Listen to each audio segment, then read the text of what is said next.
Americans just had their constitutional right to abortion ripped away. Now, millions of women live in states with little or no abortion access. In September, my home state of Texas got a head start on this. The life of every unborn child who has a heartbeat will be saved from the ravages of abortion. So I have already experienced a preview of your future. Self-managed abortion is legally risky and demands anonymity, but I wasn't about to let the government tell me what to do with my body. The first step to doing my own abortion was figuring out how far along I was. This was really important because I was racing multiple clocks. First, the legal clock, which at the time in Texas was 6 weeks for abortion. Oh, what you want to know about is sexual intercourse. I always thought pregnancy began at conception, but in the eyes of science and the law, pregnancy starts on the first day of your last period. So even though I'm pretty sure this is the night I got pregnant, my last period started on the 1st, which means I was already 8 weeks pregnant.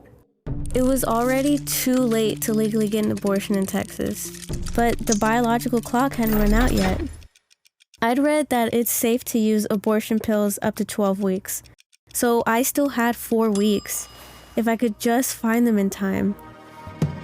And so I started Googling. I quickly found a clinic promoting free ultrasounds that seemed to offer abortions too.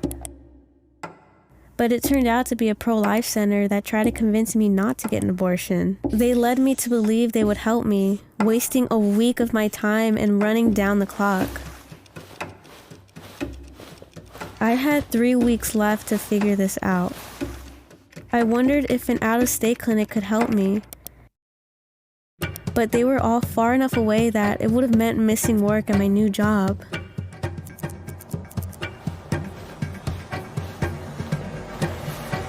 I felt trapped, entangled in a political battle totally detached from my reality. But then I found information that showed me how to do this on my own. Using pills to have an abortion at home is not new. For years, women have been sharing notes about their experiences underground. These women confided anonymously about why they chose this route. The privacy of mail-order abortion medication is incredible. So I didn't have to drive anywhere. So then I could feel comfortable. I didn't have to see any protesters. I was able to, in the comfort of my own home. You could have whoever you want around you. You don't have to take off work, so you don't have to waste like an entire paycheck or two just to not have to be forced to live with this for the rest of your life. Doing an abortion on your own with pills is medically safe, but there are legal risks. And with Roe v. Wade now overturned, it's about to become a lot more common. Even in the state that outlaws abortion, there are a couple of ways to get the pills. One way is by ordering from an international pharmacy. Another way is by having a doctor in a place where abortion is legal to prescribe them. This is what I did. First, I had to buy a virtual mailbox in a state where abortion is legal. Once I had my new virtual address, I was able to set up a telehealth appointment.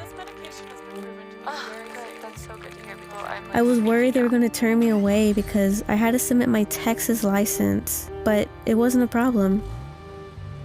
The pills were shipped to my virtual mailbox, forwarded to my Texas address, and then, miraculously, there they were, in my hands. I got the pills just in time. I was 12 weeks pregnant. When I received abortion medication through the mail, it was very nondescript. It had, a shipment from India, like absolutely no it was markings very on it. discreet, like you would order anything from Amazon. Nobody else would have known what it was. This is what the pills looked like. This is what they taste like. These are the supplies I gathered to have on hand, and one I didn't but wish I'd had.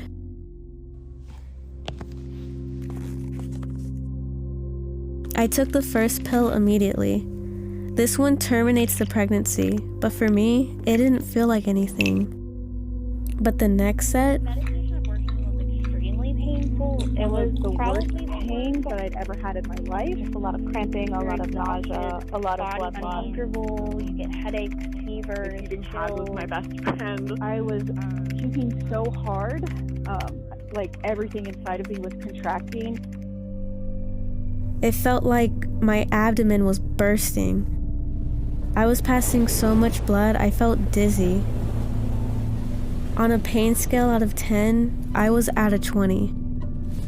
I thought I might need to go to the hospital, but I'd heard stories of nurses and doctors reporting women to law enforcement. My state has basically made abortion a crime and turned its citizens into spies. Legally, we're in uncharted waters.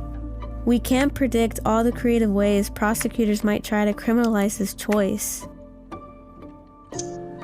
And that's why, to this day, I haven't told a single friend about this. Sometimes, I just sit in my car and try to process the injustice of my situation. Self-managed abortion is not a substitute for having full reproductive rights.